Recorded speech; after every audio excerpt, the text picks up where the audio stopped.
Working with the Investigator had not been a pleasant experience for Tom, despite her friendly demeanour. She was constantly asking questions they didn't know the answers to, or refusing to tell them about what she knew, aka the stuff that might have made it possible to figure out what it was you were looking at down there. And if you tried to not answer her, she would just very kindly make it clear why that was a bad idea.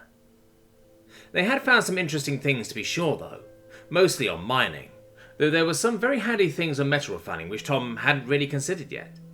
Then again, heavy industry was not really something they could do at the keep, at least not without some really damn big upgrades to the space available. There was definitely money to be made on that though, assuming the Inquisition didn't decide to fuck it all up. The complex beneath them though was huge, and it was indeed a mine. They had found all the schematics on it early on. There were cargo hangars, forges, warehouses, shaft upon shaft of mining corridors, and accommodations for hundreds if not thousands of people. Funnily enough though, they had been revised quite extensively. The revisions added garrison hangars as well as garrison quarters, and several layers of defences all centering on the vaults, which seemed to be the centre of the entire operation, along with the accompanying workshops, and several research facilities, whatever that entailed. Whatever it was, it had clearly been important to them. The conclusion had been that it must have been a conversion from mine to a military installation, at least partly, which would explain why there were blueprints for weapons and ships in the vaults. In Tom's mind, it sounded a bit like a black site of some kind. Glera and Baron had checked on the locations where the tunnels and hangars should have been, but they had found nothing but old rock. Not even a tunnel leading further into the island. Everything had likely collapsed or eroded away a long time ago. One part, at least according to Zarko, was outright missing, as in a part of the island must have fallen off. That was disconcerting to say the least. It had also become clear that the odd fish people had indeed built this place, but they wrote Draconic, at least mostly. According to Lancaster, it was tricky as hell to read, especially when more technical words were thrown in which simply held no meaning in modern Draconic. Even the Investigator admitted that the bugs to the south didn't speak their language, though that might have more to do with them not really being able to make those kinds of sounds.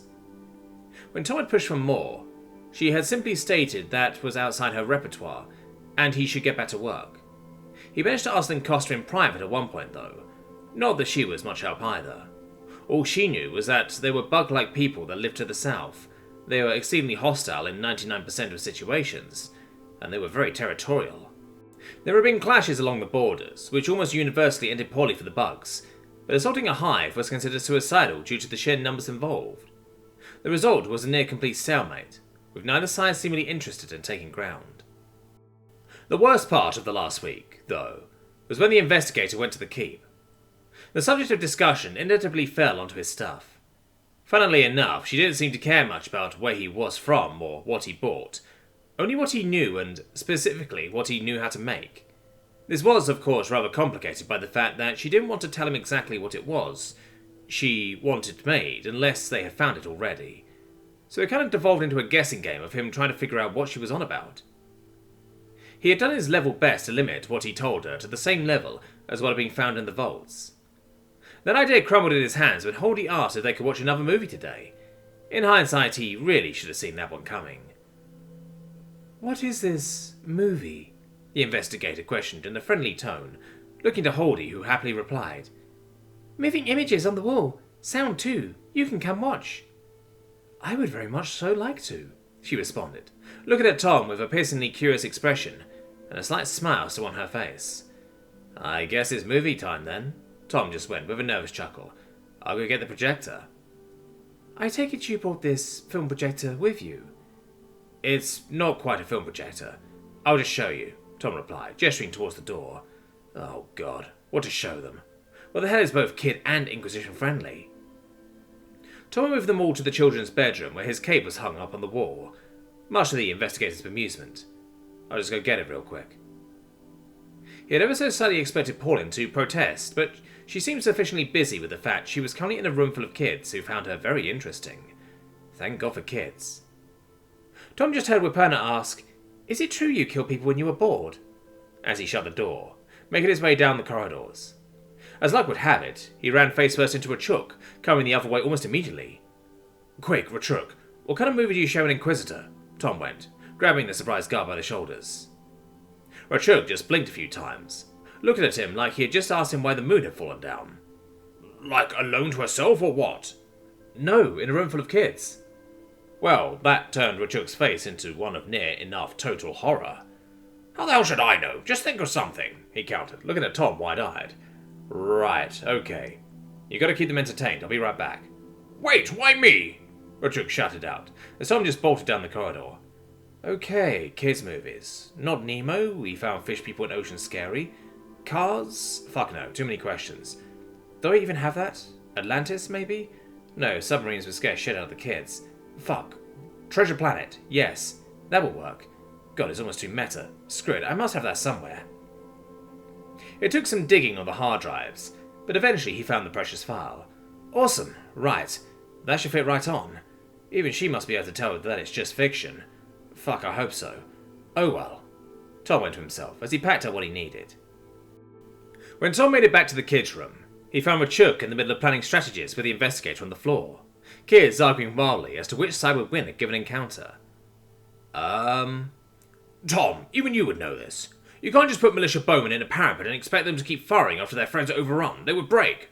Rachuk went, looking up at him with genuine fire in his eyes. No, because they know that if they run, they will all be executed, the investigator countered. Which means the dragon you landed is going to be taking a pounding as it breaks down the gates. It's supposed to be Heron and Balathon. Believe me, they will run. What the fuck is going on? Tom went to himself in disbelief. Hey Tom, we are playing Defend the Keep. She has all of us and Rachuk has the Royal Guard, Kieran clarified. Put Tom in parapet, then dragon is dead, Kieran shouted out, knocking over the blue wooden block that was apparently a dragon. Glera is a tough old bastard and they don't have heavy weapons, Rachuk countered, putting the dragon back upright. Even if they stay, the damage will be light. This is true. I guess the gate falls then, the investigator went, removing the block. Tom just went to stand in the corner and watched. Every second the investigator wasn't asking questions was gold in his book, so might as well just let her be distracted. So, are you going to advance and take the keep? No, Glera is ordered to retreat and get back in the sky once the gate is down, Rachuk replied, moving the blue block back. Why? The way is open, my defences have been swept aside, Paulin went, leaning back, seemingly waiting for him to get on with it. Rule 7. If your attack is going well, it's an ambush. What rule? Murphy's Laws of Combat. Don't worry, I'll make you a copy. It's not that long. Well, Paulin suddenly looked curious at that statement before turning suspicious again, as she looked back down at the keep. Well, someone is bonding, Tom concluded, watching the odd spectacle with a smile. Now, Glera is carrying a full barrel of flash powder, and that's the torch he dropped, Rachuk went, pointing to the wood splint lying in the middle of where the gate had been. Oh, you sly bastard, the investigator went, as Rachuk put on a show for the kids of Glera, coming back around for a bombing run and letting the barrel go. So, what were the casualties? He then questioned, expectantly. Lady Nanook, Jackalope, Dakota, and Tom, the investigator went dejectedly. Kieran clearly was not pleased with that result, though a fair few kids cheered for Rachuk. Why would you put me indoors? Tom questioned, looking at the investigator. I have range. I read the reports. All of them. They said you were an animal in close quarters. Lost the fire, managed to fire. Gods above. Right, I want to see this film projector. No way the key will stand after that defeat. Right, we are going to watch a kids movie. I hope that's okay. It's very good though, I promise.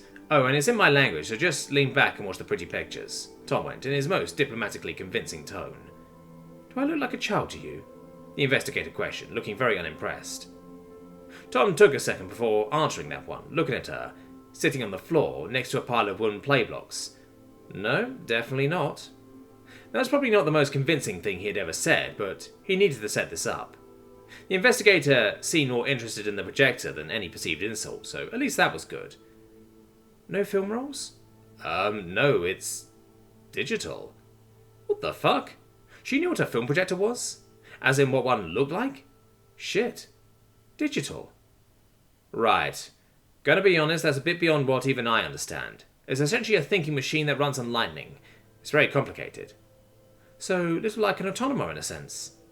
A what? I guess not. Let's see this thing in action then. The investigator went, leaning back. Nothing then. What the hell does she mean, automata? Oh shit. Tom thought to himself, as he diligently worked away. These guys really are steampunk. No matter. If they had steam-powered robots, he would find out when going through all the records down below when she was gone. Or someone else would find it for him. Right now it was a matter of crossing his fingers. Really damn hard this worked. The kids had absolutely loved the movie, but the investigator's expression was more of a starstruck awe. She'd even stopped asking questions on how it all worked when Tom kept replying, "It just does," or "It's just a movie." It had felt quite good to use her own poison against her, though, without being hit with implied threats in return. Tom made a note to remember to show the rest of the Keep Dwellers this movie at some point. It was rather enjoyable, after all. When the show had come to an end, the kids had all cheered, the investigator getting up, dusting herself off, and leaning in for a whisper to Tom. "I want a meeting. You, me, and the old Red. I believe we have something to discuss." "Okay," Tom had replied suspiciously, as the yammering began if they could see it again. Some of the kids, of course, begging for red tails one more time. "Nothing nefarious, I promise. Just a little chat." "Yeah, your promises don't mean much to me, woman," Tom cursed internally. He knew he should have gone with Thomas the Tank Engine instead. Well, whatever Tom had shown the investigator, it had certainly had an effect on her. Why, for the love of all that's holy, did he have to show her a movie?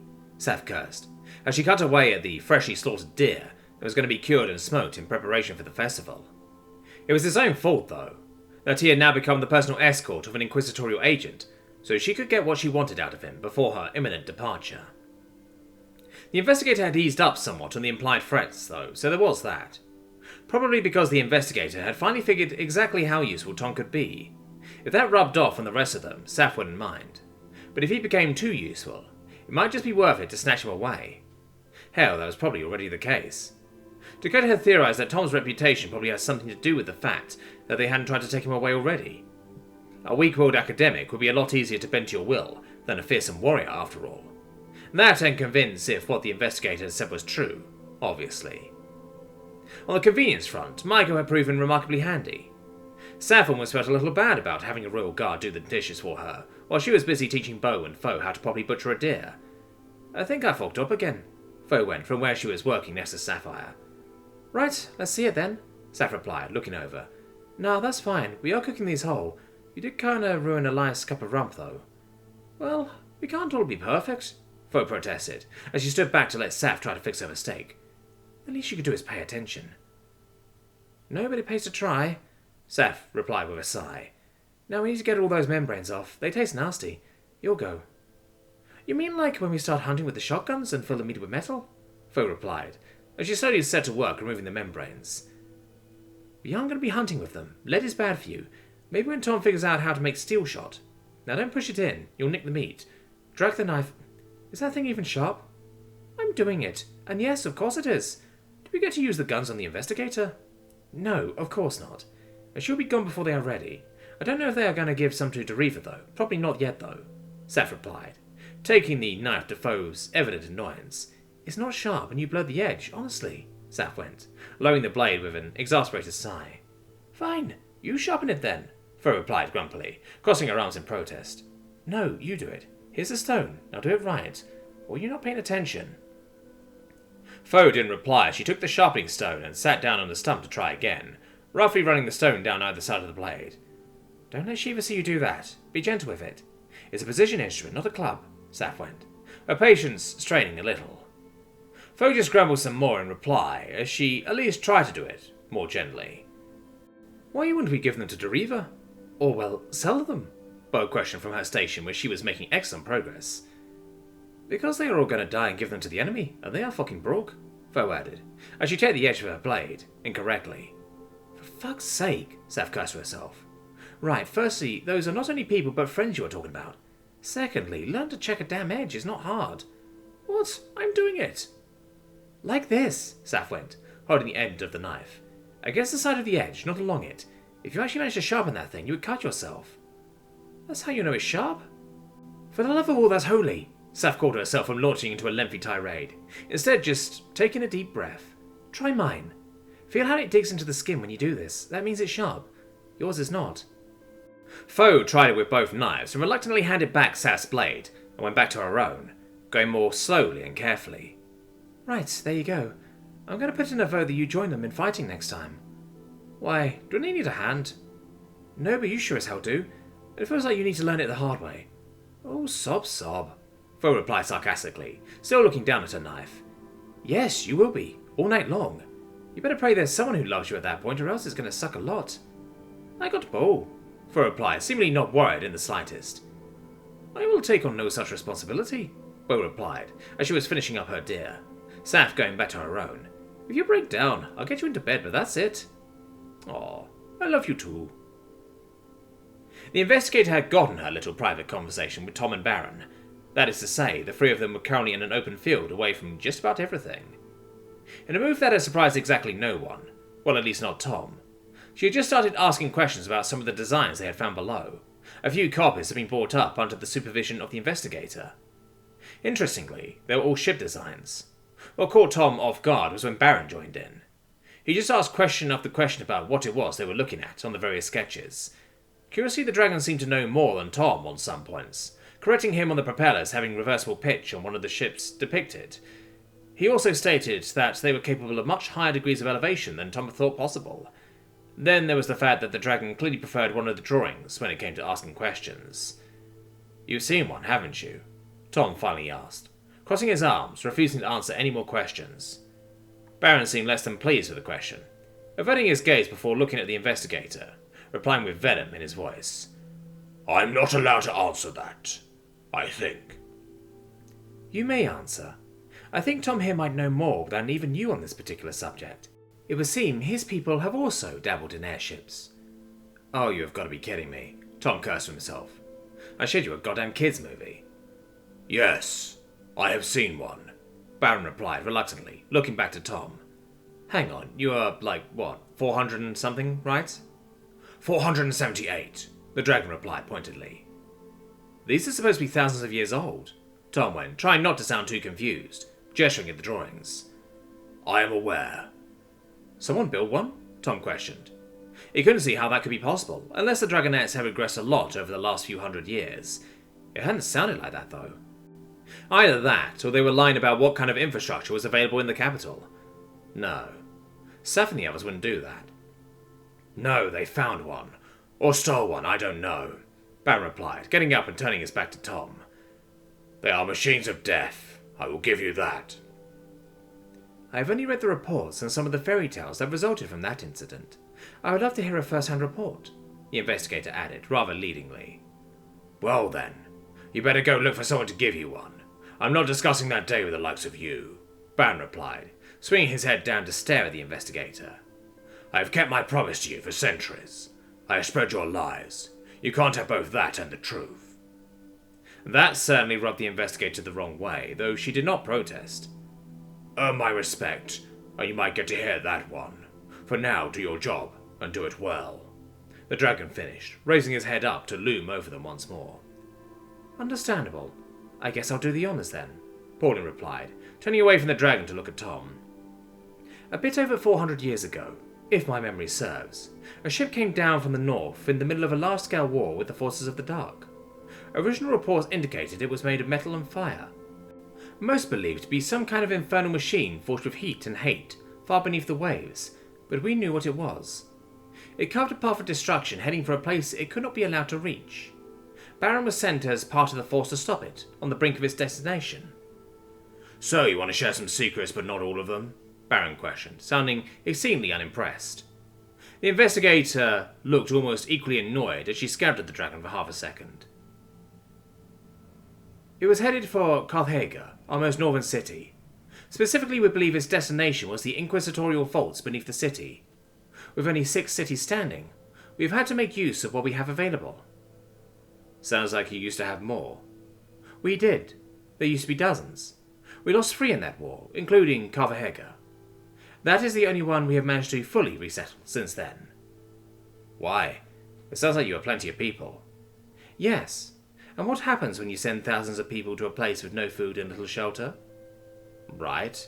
So make food and shelter, Tom questioned with a shrug. Surely that couldn't be that hard. They had literal dragons, and they could fly themselves. How hard could it be? We are doing that. You need the cubes before you can refound a city. A city needs food in large amounts, and that means large cubes well situated to provide food reliably. Right. Gotcha, Tom replied. He wasn't entirely convinced, but who was he to judge? We lost a lot of records to that attack, though it is fervently believed that the enemy failed to procure anything of import. Most were evacuated or destroyed. Except now they might have found something. Indeed, that is our fear, the investigator replied with a strained expression, before looking back down at the drawing. Based on our dear veteran's reaction here, I believe this might be the vessel that led the charge on Copenhagen, even if he won't tell. It was, Baron responded, in a very plain voice, not shifting his gaze. No such ship has been seen in centuries before, if not millennia, so we assume they found it somewhere and miraculously managed to restore it to working order. Just like that? They just fixed up a centuries-old airship with guns, what looked like bombs, rockets, possibly guided for all I know, and a fighter deck in the rear? No fucking way. Either that, or it was found in working order. There was no telling. I can tell you that some of the vaults beneath the capital could probably house a vessel of this size. I'm guessing you don't just happen to have one, though. No, we do not. If we do, that information has been kept even from me, which I find rather unlikely. I know we lost such a vessel under the rule of a mad queen centuries before the loss of Copenhagen. That whole situation resulted in the execution of the Lord Inquisitor. I'm guessing that's the one in charge? It was. Now we are led by a council consisting of all the fully fledged Inquisitors. It is rare for them to convene, though, and they rarely achieve much. Well, that sounds surprisingly familiar. So the rules have been broken before? They have indeed. We are technically beholden to the Crown and the Church. I believe that particular queen managed to get the Church under her thumb, so to speak, combined with a sympathetic Lord Inquisitor that led to our order being forced into giving her what she wanted. So how did that go? Tom questioned, hoping for grand tales of progress. She attacked a city that had attempted to rebel against her tyrannical rule. It led to full-scale civil war. The vessel was destroyed in the skies above the capital, where the weak-minded head of the church finally did the decent thing and died in bed.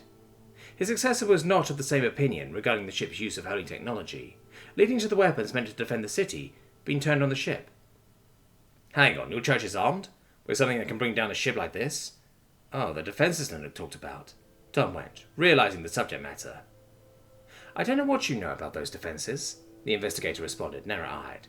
They are relics of an ancient time. The church claims them to be conduits coming straight from the gods. I've never seen one fire, but most cities used to have such weapons, relics of days past. Today only the capital and Botellion still possess theirs. Our last two undefeated cities. Well, shit. I'm guessing you all know what they are. We are well aware. The weapons are maintained by the Inquisition and the Church, though constructing new ones is quite beyond us at this time. Until you open those vaults again. That is the whole idea of this operation, after all. Right, gotcha. Geez, that's a lot to take in one go. Indeed. I believe you understand this doesn't leave this little meeting. Yeah, I get you. Fucking hell, this is a lot of secrets. I still don't get how you keep something like that a secret for this long. You don't. You make sure that the people who find out either go missing, turn crazy, publicly denounced by the church, or just learn to shut up. The things that make it into public knowledge are to be repressed until it slides into legend. Books go missing. Reports classified. You know, when trying to make people trust you, saying things like that like it's perfectly normal doesn't help. Mind your tongue. I do not wish harm to come to the people here, and if everyone cooperates, none will come. There it is again, Tom cursed to himself. Why did he say that? Anyway, the size of this thing, he replied, looking back down to the drawing. It says frigate, right? I would say somewhere around 1,500 tons. More like 1,000. It's slightly built with good range, according to the manual. Apparently it could stay airborne for over a week without refueling. Is that good? I have no idea. As you probably guessed, we cannot just open one of our vaults to have a look. We must protect the contents. Breaking the seal is highly detrimental to that. Right. I guess that's the price you pay for 2,000 years of storage life. Indeed. Now what I want to know, and what I'm sure our uncooperative friend would also like to know, how do you kill something like that, should we ever face another? Without the god-powered lasers? I have no idea what a laser is. The weapons in the capital. Right, yes. Without those. Pauline replied, clearly not impressed with him. He could play that game too, and he had over 35 tons of murder lizard on his side, it seemed. I'm not sure I want to tell you. I have just shared with you some of the most intimate secrets I have to offer. Things that would most likely have been executed had I told any regular citizen. To gain his trust, I presume, Baron added in his deep monotone. Think whatever you want, Dragon. We need to be ready. If the enemy has found another vessel like this, then we are facing the largest threat in recorded history. We are weaker than ever, and the enemy may be stronger than ever before. I beg of you, help us win. You do your job, I'll do mine. Or try to at least. There is no magic way to defeat a vessel like that. Well, there might be. You get what I mean. I'm not your guy for that. It's a matter of weapons and firepower, tech which you are hoarding, as am I. I can't even help you, even if I wanted to, if the result is the Inquisition coming after us here. And even with assurances that we'll be left alone, it will still take a lot of time to get ready for it. That's what we have been working on, after all. The investigator stared at him for a few seconds, a slight twitch in her left eye, before her shoulders sagged for a second, as she regained her posture. No, in that sense you are correct. May the gods bless us all. We are going to need it.